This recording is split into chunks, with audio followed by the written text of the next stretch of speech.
আরে বউ গেলে বউ পাবেন আপনারা। জি বাবা 10 মাস 10 দিন আপনি গর্ভ ধারণ করলে তারপর কই পাবেন? এবারের জন্য আমার হিরো আলম 10টা বিয়ে করা লাগলে আমি 10টা বিয়ে করব। তিনি বলেছেন জীবনে 2, 4, 5টা 10টা বিবাহ করা যাবে, বউ যাবে, বউ আসবে, কিন্তু বাবা যদি চলে যায়, মা যদি চলে যায়, তাহলে সেই মা সেই বাবা আর ফিরে আসবে না। এ চিন্তাধারা করেই তিনি সুন্দরভাবে যে বাবার যে একটি হক, মা একজন জনম দুঃখিনী মা 10 মাস 10 দিন গর্ভধারণ করেছে, সেই মার যে একটি হক আছে, বাবার যে একটি হক আছে, তিনি গায়ে খেটে কষ্ট করে তিনি শ্রম দিয়ে যে আজকে সেই বাবা সন্তানকে লালন পালন করে। আজকে হিরো আলম ভালো দামি হয়েছে। অর্থবিত্ত দিলাম যে আসলে একজন হিরো আলম সম্পর্কে কথা বলতে গেলে একটু খারাপ লাগার কথা। হিরো আলমকে নিয়ে কথা বলার চিন্তাধারা আমার ছিল না, কারণ হিরো আলম আমরা সকলেই জানি সে ফানি ভিডিও করে, বিভিন্ন ভিডিও করেন, এবং হিরো আলমকে বাংলাদেশের মানুষ নয়, বিশ্বের বিভিন্ন জায়গার মানুষ, মিডিয়া ব্যক্তিত্ব থেকে শুরু করে যে এমন কোনো জায়গা নেই মনে হয় হিরো আলমকে চেনে না। হিরো আলমের কিছু কিছু কথাকে মানুষ বিভিন্ন সময়ে আমরা দেখেছি যে তাকে নিয়ে অনেক টল করেছে, অনেক হাসাহাসি করেছে, কিন্তু তিনি একটি প্রমাণ করে দিয়েছে, নজিরবিহীন কাজ করে গিয়েছে হিরো আলম। তিনার সুন্দর একজন রমণী স্ত্রী, তার তিনটা স্ত্রী, যাই হোক তার দ্বিতীয় স্ত্রী, তার আমি নাম বলতে চাচ্ছি না, সুন্দর একটি চেহারার এই নারী, তার বাবা বৃদ্ধ একজন মানুষ, অসুস্থ একজন মানুষ, বিছানায় কাতরাচ্ছিলেন, অসুস্থ অবস্থায় তিনি বিছানায় ছিলেন। তো আমরা দেখেছি, আমরা খেয়াল করে দেখেছি, অনেক সময় আমরা সোশ্যাল মিডিয়াতে আমরা এই আলোচনা শুনে আসছি, আমরা পক্ষ বিপক্ষের আলোচনা আমরা শুনে এসেছি। তার মধ্যে আমার সবচেয়ে বেশি ভালো লেগেছে হিরো আলমের কিছু কথা, কিছু আলোচনা। তিনার বিবিকে নিয়ে বলেছেন, এবং সোশ্যাল মিডিয়াতে তিনি স্পষ্ট করে জানিয়েছেন, তিনি স্পষ্ট করে বলেছেন যে আমরা বলতে চাই, আমরা আপনাদেরকে জানিয়ে দিতে চাই যে আজকে যে দেখেন যে তিনি বলেছেন জীবনে 2, 4, 5টা 10টা বিবাহ করা যাবে, বউ যাবে, বউ আসবে, কিন্তু বাবা যদি চলে যায়, মা যদি চলে যায়, তাহলে সেই মা সেই বাবা আর ফিরে আসবে না।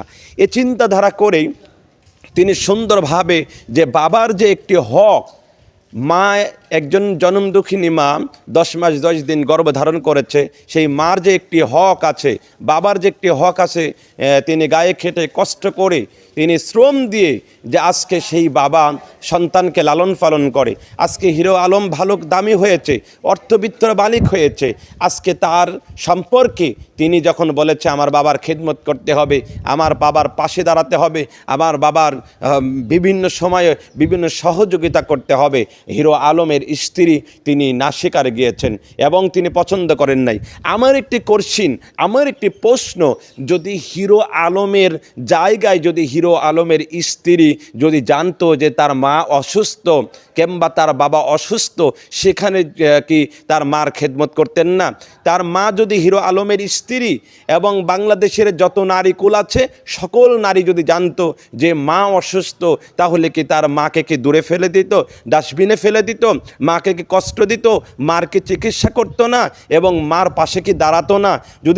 যদি নিজের মার পাশে যদি দাঁড়াতো এবং নিজের বাবার পাশে যদি একজন স্ত্রী যদি দাঁড়ায়, নিজের মাকে যদি ভালো লাগে, একজন শ্বশুর একজন শাশুড়িকে কেন ভালো লাগতে পারে না? অবশ্যই তারা অসুস্থ হইলে তাদের সেবা যত্ন করা একজন নারীর কর্তব্য। বিশেষ করে এখানে উল্লেখ করা হয়েছে একজন স্ত্রী, একজন স্বামী বলতে হবে যে আমার স্ত্রী ভালো, আমার স্ত্রী ভালো, তাহলে সে জান্নাতে যেতে পারে। একজন স্ত্রীও বলতে হবে যে আমার স্বামী ভালো, আমার স্বামী ভালো, তাহলে সে জান্নাতে যেতে পারবে। তাহলে আমরা এখানে বুঝতে পারলাম যে হিরো আলমের স্ত্রী তার বাবার, অর্থাৎ হিরো আলমের বাবার খেদমত করতে চায়নি, তিনি অসুস্থ মানুষ, তার পাশে দাঁড়ায়নি। আমরা সোশ্যাল মিডিয়াতে বিভিন্ন সময় আমরা দেখেছি যে এই হিরো আলম তিনি বহু কথা বলেছেন তার স্ত্রীর বিষয় নিয়ে। আমরা আরও আশ্চর্য হয়েছি, হিরো আলমের স্ত্রী তিনি তিনার বাবার বাড়ি থাকা সত্ত্বেও হিরো আলমের বাবা অসুস্থ হয়ে পীড়ায় কাতরাচ্ছিলেন, আঘাতজনিতভাবে কাতরাচ্ছিলেন এবং আল্লাহ রাব্বুল আলামিনের ডাকে সাড়া দিয়ে পরপারে চলে গেলেন সেই হিরো আলমের স্ত্রী। কিন্তু সেই হিরো আলমের স্ত্রীর মধ্যে কি এত বড় অহংকার আসছিল, কি এত বড় দাম্ভিকতা আসছিল, কি চেহারার এত গৌরবতা আসছিল। এবং তিনার খবর তার কর্ণকহরে পৌঁছানোর পরে তিনার শ্বশুর অসুস্থ হওয়ার পরে মৃত্যুবরণ করেছে, এ কথা শোনার পরেও তার শ্বশুরকে শেষ দেখার জন্য তার হত্যা অর্থাৎ হিরো আলমের স্ত্রী যায়নি।